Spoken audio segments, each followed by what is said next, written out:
Hi everyone, welcome to section 2.5, continuity. All right, in algebra, when we talk about the concept of continuity, we keep it very simple. We say a function is continuous if we can draw it without picking up our pencil. So that's about as basic as we get. Maybe as we move up in math, we start talking more about holes or breaks or asymptotes. So notice if we look at this function and I go left to right, it's all behaving well until I hit x equals -2. At -2, I have to pick my pen up and drop it a little bit. And so we have what we call a discontinuity at -2. And it behaves great from -2. And then it shoots up to infinity here. In order to get to the next part of the graph, I have to pick up my pen, jump over x equals 0, and start down here at -infinity and work my way back up. So we have another problem at 0. And as I move left to right, notice at 2, I can't just go over a hole. I have to pick my pen up and drop it. So we have a problem at 2. And lastly, we have a problem at 4. So that's what it visually means for a function to be discontinuous at a point. We want no holes, we want no breaks or jumps, and no asymptotes. If none of those happen and things behave smoothly as we move left to right, then it's continuous. But we are talking about calculus now. So how do we define calculus, continuity in calculus? Well, formally, a function is continuous at a point if all three of the following conditions hold at the point. First and foremost, that point has to be in the domain of the function. If the value is not even in the domain of the function, you will have a hole and it will be discontinuous there. So if you look right here at 2, that's where rule number 1 fails. So here, rule number 1 fails. So we would say that this function is discontinuous at 2 because 2 is not in the domain of the function. So even though we have holes at -2 and 4, it's a different scenario because at -2 we have a hole as we come from the right, but we do have a value at -2 for this function. The value of this function at -2 appears to be about 2. So 1 does pass here, and rule number 1 also passes here at 4 because at 4 it looks like we're down at about -1. So these solid dots pass us to the next step in continuity. So the very first thing you check to see, is there an output at that point? If there's an output at that point, then you go to the next step. The limit as we approach that point has to exist. Now notice there's no plus or minus superscript here, so the limit from the left has to equal the limit from the right. And that limit has to be a finite value. So let's revisit -2.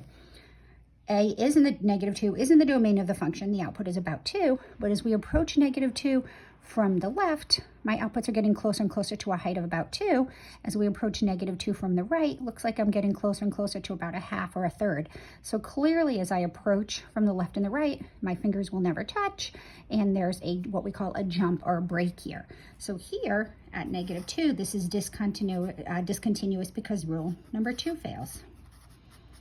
So 1 passes because there's an output at -2, but 2 fails. Also at 4, even though they're really super close and they're sort of touching each other, it looks like, they're not exactly the same. So that hole would have to be on top of that dot in order for this rule number 2 to pass. So as I approach from the left and the right, my left finger is going to be a little bit above my right finger. So rule 2 fails here. All right, what's going on here at 0? We have a vertical asymptote at 0. So unless this is a piecewise function and this function is defined at 0 somewhere, then rule number 1 would also fail at 0. But notice there's no solid dot on the y-axis. So I should have said this for the last part, but rule number 1 fails here too. There is no output at 0. So my 4 situations here, these two, the limit does not exist because it's different from the right and the left. And here at 0 and 2, rule number 1 fails because the function's not even defined at that point. So what is the third rule? Well, the third rule says if the limit exists, if it's the points in the domain and the limit exists, the value has to be the same. So I don't see that in this picture, so I'm going to go to another picture and let's see if we can get to that. When would we get to step 3? Okay, so here's a picture we've seen before. We did this worksheet. We calculated the limits all over the place. As we go from left to right, I can clearly see something's going on at -2. I can see something's going on at 1, and I can see something's going on at 3. Okay, so let's first focus on what's going on at 3. This function is not continuous at 3 because there is no output at 3. So if you go back to that worksheet and your limits notes, you can see that you were asked to find f of 3, and f of 3 was not defined. So here, rule 1 fails. okay? 3 is not in the domain. There is no output at 3. So we wouldn't even go to the other steps. We would say that this function is not continuous at 3. 3 is not in the domain of the function. All right, let's check number 1. At number 1. At number 1, well, 1 is in the domain of the function. The output is 1 because we have this solid hole right here. So 1 passes, but notice as I approach 1 from the right and the left, my fingers are approaching different heights. As we approach from the left, the output gets closer and closer to 2. As we approach from the right, the height gets closer and closer to 1. They don't meet up. So here, rule 2 fails. 1 passes, but 2 fails. The limit as we approach 1 does not exist. All right, well, let's check this guy. Notice 1 passes. The negative 2 is in the domain of the function. The function evaluated at negative 2 is positive 3. The limit as we approach from the left and the right is the same. It's 1. So here, rule 1 passes, rule 2 passes. So I'm going to make a little note of this. I'm going to say, we're going to look at this guy right here. So 1 passes because f of negative 2 is 3. Okay, rule 2 passes because the limit as we approach negative 2 of this is equal to, as we go from the left to the right, it's equal to 1. So this is the case where 3 fails, that the function is evaluated at the point. As we approach from the left and the right, it behaves the same, but that point does not fill in that hole. So 3, this fails. So the function value does not equal the value of the limit, so 3 fails at that point right there. All right, so graphically, this isn't all that hard. Where it starts to get tricky is when we're given equations and we have to determine if they're continuous, and if they're not, what rule fails.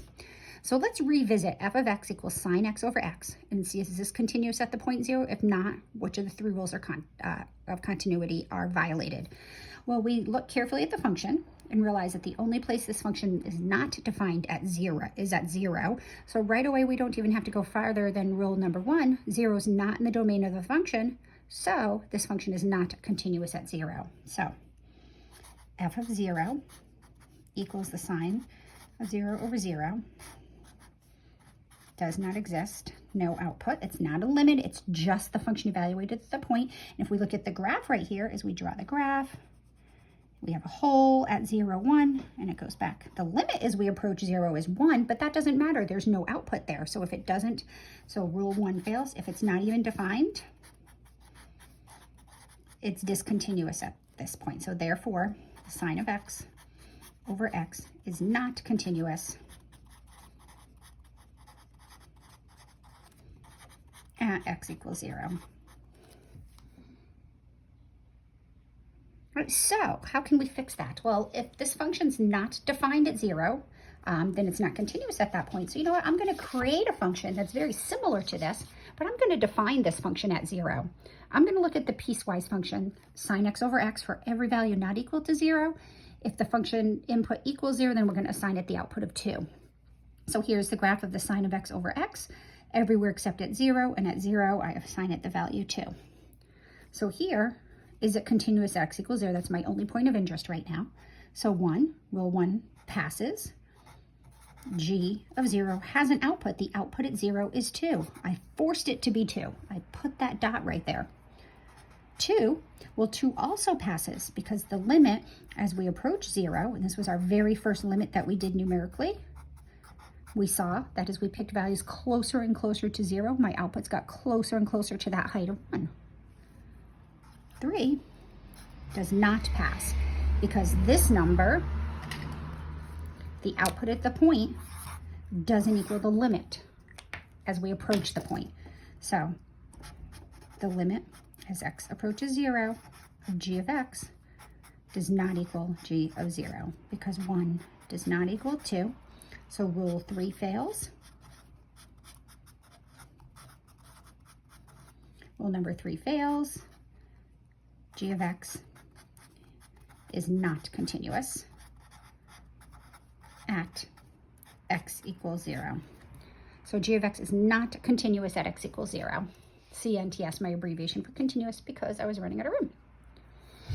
All right, well, you might say, well, why don't we just put this dot right on top? Let's move it down here. So then that solid dot will fill in that empty hole. That function would be sine of x over x if x is not equal to 0, and it would equal the value 1 if x equals 0. So here's the graph of the sine of x over x, which has no value at 0, but I'm assigning it the value of 1 at 0. So now I just filled in that hole. So now we can see as we move left to right, this function is continuous when I do it on paper and I draw it, because I can draw this whole curve now because I filled in that hole without picking up my pen. So we want to prove that it's continuous at this point. So we start with 1. 1 passes because h of 1 is defined. There is an output, h of 0, because we're looking at 0. The output when x is 0 is 1. That's what this function by parts tells me. 2, the limit as we get closer and closer to 0 of this function. Well, as we get closer and closer to 0, if a number's not 0 but really close to 0, we use this function. So we're looking at the limit. How does it behave as we get really close to 0? That's also 1. So that rule passes. Now notice this time, the output at 0 is equal to limit as we approach 0. So 3 also passes. The limit as x approaches 0 of h of x is equal to the value of the function at 0. 1 equals 1. So this function, the way I defined it, h of x is continuous at x equals 0. It's actually continuous everywhere because it behaves nicely everywhere, even at 0, the way we defined it. All right, so let's try another guy. Okay, we often run into piecewise functions here in these examples. Let's look at 1 over x squared minus 25. Now notice 5 and negative 5 are not in the domain. Yeah, I probably should put that here. And we'll assign it the value of 1/2 if x is equal to 5 or negative 5. And I'm just looking to see what happens at x equals 5. So at x equals 5, well, is 5 in the domain of the function? It is, because of this little added condition here. So we check 1. What's f of 5? Well, f of 5 is defined to be the output 1/2. We can't put it up here because it says use just this rule if x is not 5 or negative 5. Assign it the value 1/2 if x is 5 or negative 5. So rule 1 passes. Rule 2, what about the limit as we get closer and closer to 5? Well, let's see. As we get closer and closer to 5, that means we're picking values a little bit to the right of 5 and a little bit to the left of 5. So in other words, we would be putting them into this function right here because we use this function if we're anywhere but 5 or negative 5. How does this limit behave? Well, let's look at the graph. Here's 5 right here. As I approach 5 from the right, notice the graph shoots up. As I approach 5 from the left, the graph shoots down. So this limit does not exist. And you want to explain why. We would say the limit as we approach 5 from the left is equal to negative infinity, and the limit as we approach 5 from the right is equal to positive infinity. So as we approach from the left, it does not equal the same value. And in fact, we could have stopped right here because in order for number 2 to pass, the limit has to exist and it has to be finite. So as soon as we get one that's infinity, we wouldn't even have to go any further. So this limit does not exist. So we would say number 2 fails. And we would say f of x is not continuous at x equals 5. Okay. All right, let's try another one. Trying to hit on all the different scenarios. Hi, kitty. My cat's meowing at me. All right, let's look at f of x equals 4x for values of x less than 1, and it's 5 minus 2x for values of x greater than or equal to 1. So something funky is going on at 1. We can graph this. Maybe that would help us see what's going on, but we still have to be able to do it and show what's going on using calculus. So at 1, something's happening. So graph is going to make a change at 1. To the left of 1, we're going to graph the graph 4x. So if I put points to the left of 1 like 0, 4 times 0 is 0. If I choose negative 1, we're going to be way down here at negative 4. So it's this linear function. Now I can get infinitely close to 1. I can do like 0.9. And if I do 0.9, I'm going to be way up here at like 3.6. So what's happening is it looks like this. It's just the graph of 4x to the left of 1. But we're going to put a hole there because we're not including 1. So this is the graph of y equals 4x to the left of 1. And to the right of 1, we're going to graph 5 minus 2x. Now here we can start at 1. If I put 1 in, I get the value 3. If I put 2 in, I'm at the value 1. If I put 3 in, I'm at the value -1. So we just have 2 linear functions. So this is the graph of y equals 5 minus 2x. So notice I have the solid dot here because that corresponds to the greater than or equal to 1. And then I have the open dot on the left side.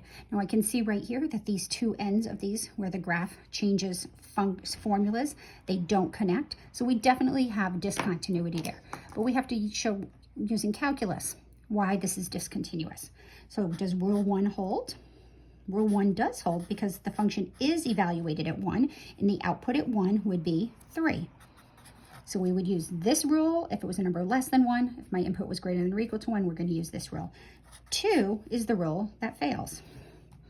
Because as we approach from the left and the right, my output is different. So the limit as x approaches 1 of f of x does not exist. And let's explain why. The limit as we approach 1 from the left, well, as we get closer and closer to 1 from the left, that is if we put numbers closer and closer to 1, but on the left side of 1, like 0.9, 0.99, 0.9999, my outputs are going to get closer and closer to positive 4. But if I put numbers in closer and closer to 1 from the right side, like 1.1, 1.01, 1.0001, the limit is going to be 3. So these are not the same, right? Not the same. So the right limit does not equal the left limit, and this function is not continuous at the point 1. F of x is not continuous at x equals 1. Rule 2 fails. All right, so I hope that gives you a little head start in those problems. All right, let's take a look at this guy. Looks harmless. Y equals the square root of x. Is this continuous at 0? Well, I want to say it's a trick question in the sense where we have to do a little bit of manipulating here. Well, let's first check our rules. Rule number 1, is the function evaluated at, can we define the function at 0? We can. F of 0 is 0. Number 2, what about the limit as x approaches 0 of f of x? Well, the right limit as x approaches 0 from the right of f of x. Well, if we put in 0.1, 0.01, 0.001 and keep taking square roots, that limit will be 0. But the limit as x approaches 0 from the left, well, what if we put in negative 0.1, negative 0.01? Well, that's not even defined, so this limit does not exist. So, by the formal definition of continuity, we would technically say that this is not continuous at 0. But when we graph this guy, it seems to behave well at 0, and it does this. So there's no holes, breaks, or jumps. The problem is this function is not defined to the left at 0, but it behaves well at 0. So what we do is we sort of make a little tweak to the definition, and we're going to add continuous from the right and continuous from the left. So a function is continuous from the right if, as you approach from the right, it equals the output from the right. So this is really nice because as we approach here, it gets closer and closer to 0. Nothing funky is going on here. So what we would say is that the limit as we approach 0 from the right of the square root of x, which would be 0, which is equal to the function at 0. So therefore, we would say f of x equals the square root of x is continuous at x equals 0 from the right. It is not continuous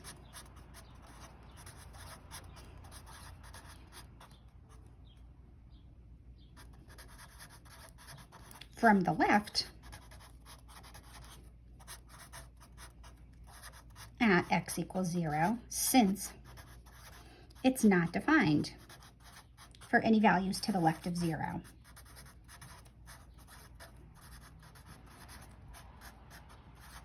So we can't talk about how this function behaves from the left because nothing's going on over there. So it still looks nice, it still behaves nice at 0, so we want to give it the appropriate credit, and we would say that the square root of x is continuous from the right. So likewise, we would say that a function is continuous from the left if, well, let me see, I'm just going to flip that over, like we had, it behaves nicely from the left and maybe something funky is going on. So if it behaves nice from the left, we would say it was continuous from the left. So formally, a function is continuous from the left at a point if the limit as we approach the function from the left equals the value of the function from the left. You know, I'm actually going to go back here. Let's look at this picture for a minute.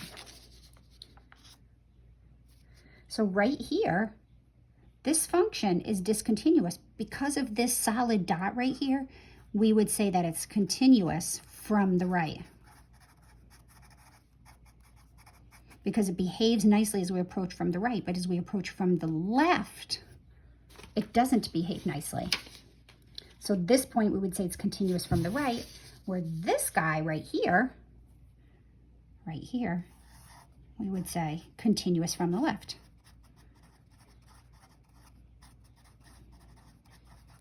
So if you have a break in your graph and there's a solid dot on one side and an open hole on the other, the solid dot we say is where it behaves more nicely. Yes, that's terrible English, but that's okay. I'm a math teacher. It behaves nicer from the left than it does from the right. So we would say it's continuous from the left at this point. It's not continuous at -2, but it is continuous from the left at -2.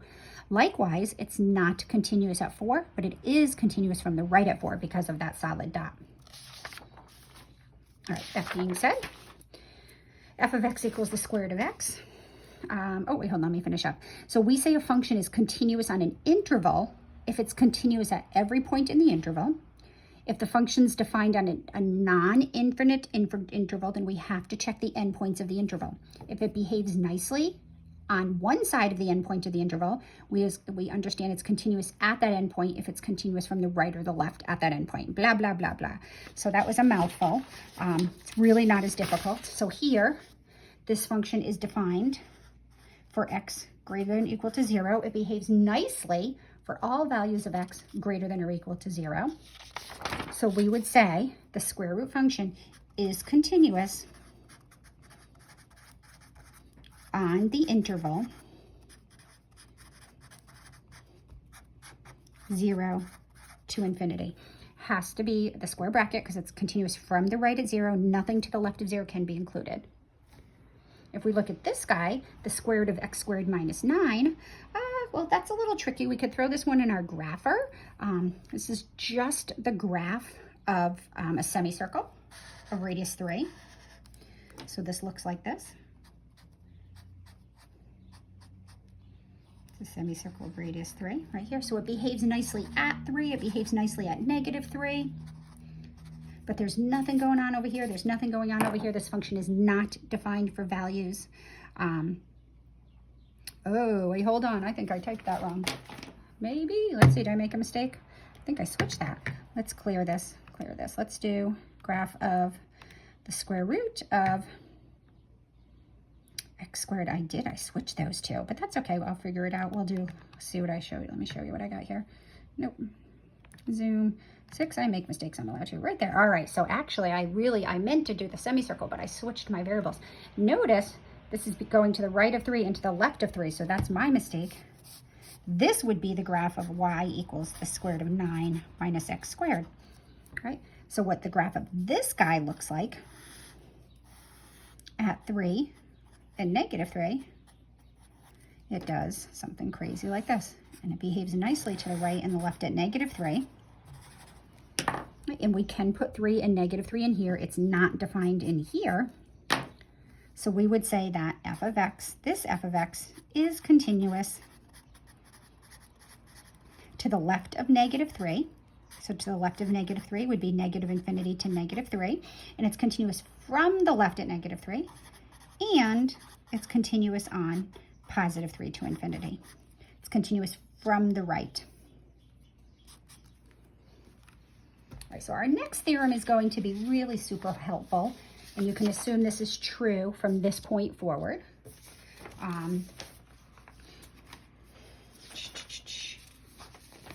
Where the following functions are continuous on their domain. So if a point is in the domain of the function, it is continuous. So all polynomials are continuous. Polynomials are actually all continuous everywhere.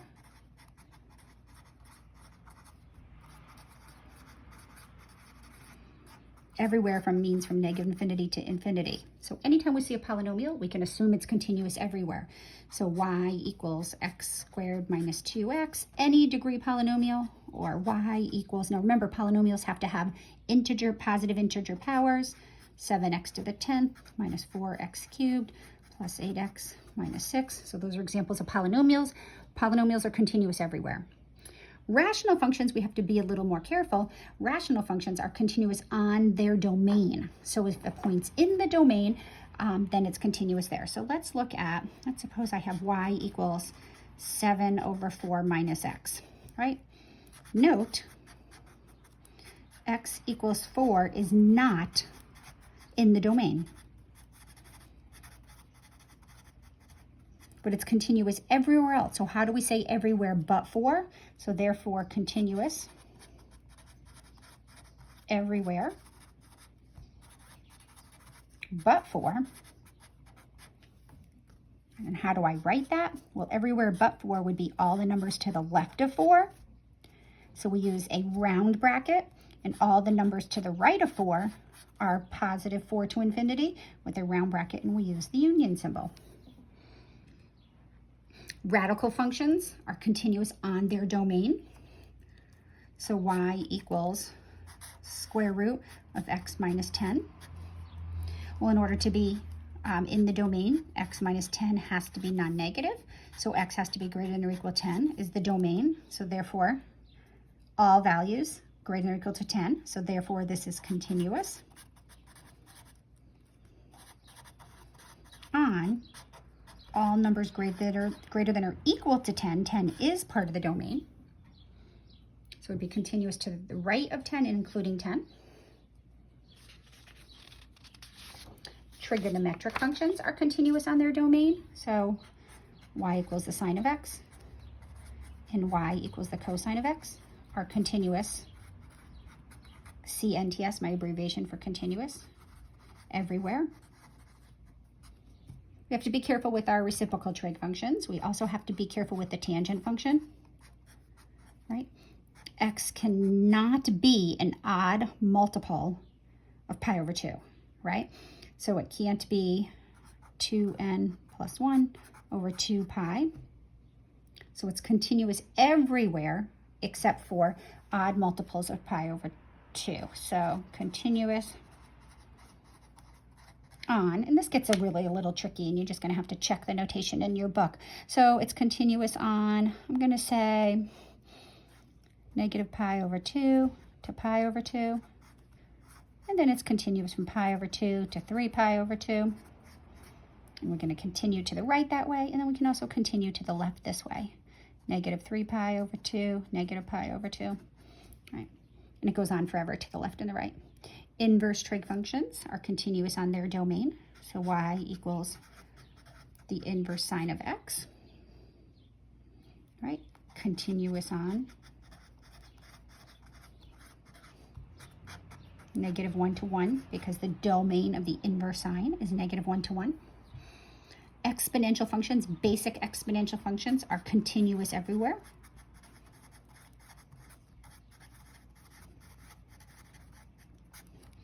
So y equals e to the x is continuous on negative infinity to infinity. Log functions are continuous on their domain.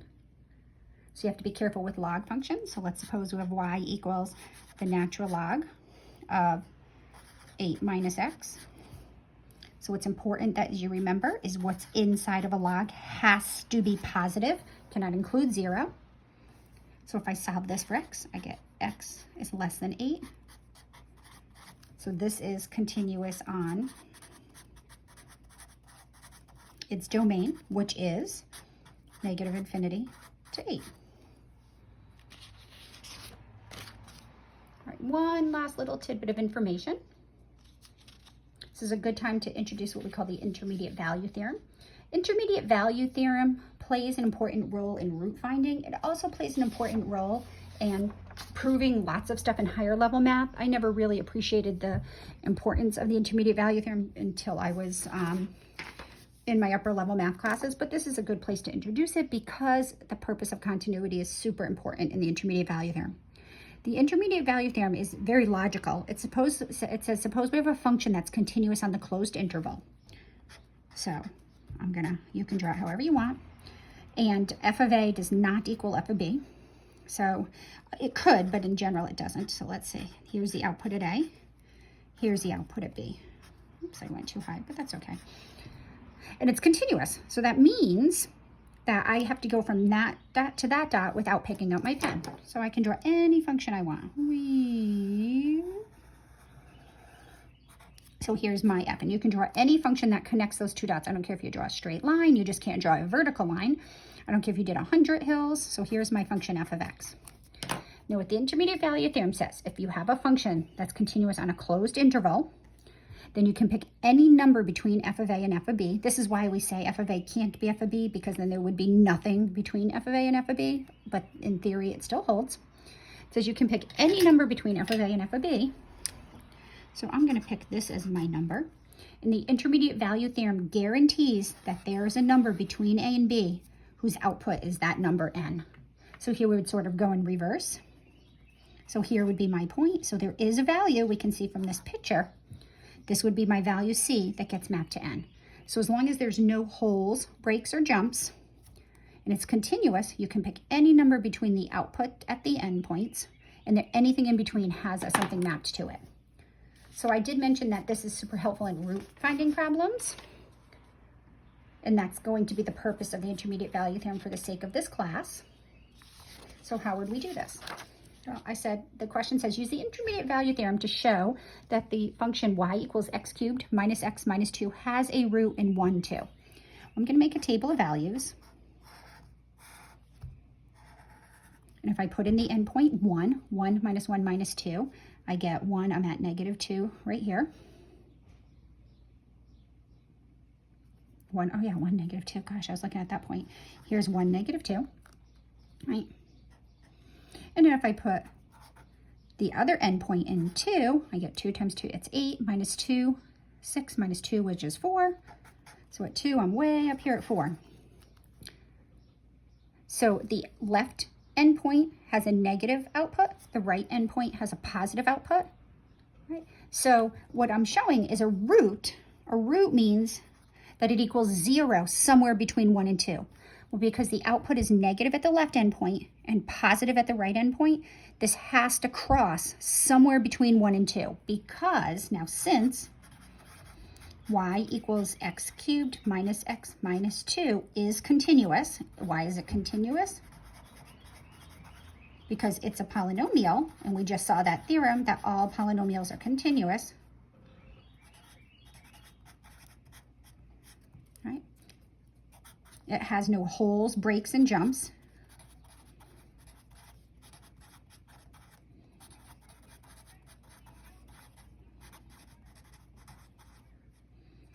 By the intermediate value theorem, any number between negative 2 and 4 has an input associated with it. So do you agree, right? That 0 is between the endpoints, the output at the endpoints. There must be, we just call it a C, a number C between 1 and 2 such that C cubed minus C minus 2 equals 0. So in other words, because the output at 1 is negative, the output at 2 is positive, has to cross between 1 and 2. And where it crosses is the root.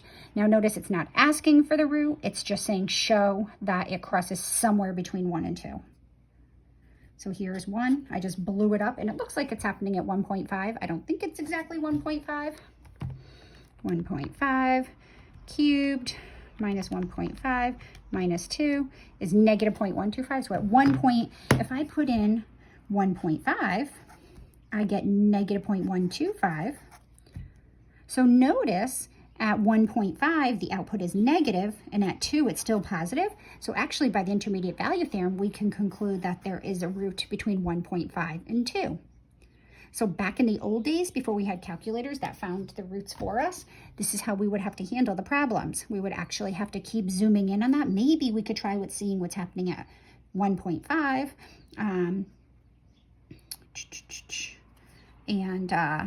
Yeah, we could 1.5 and maybe 1.75, and then we would zoom in on the root. So that's the deal there. All right, kids, have fun. Get going on your homework, and have a super awesome day.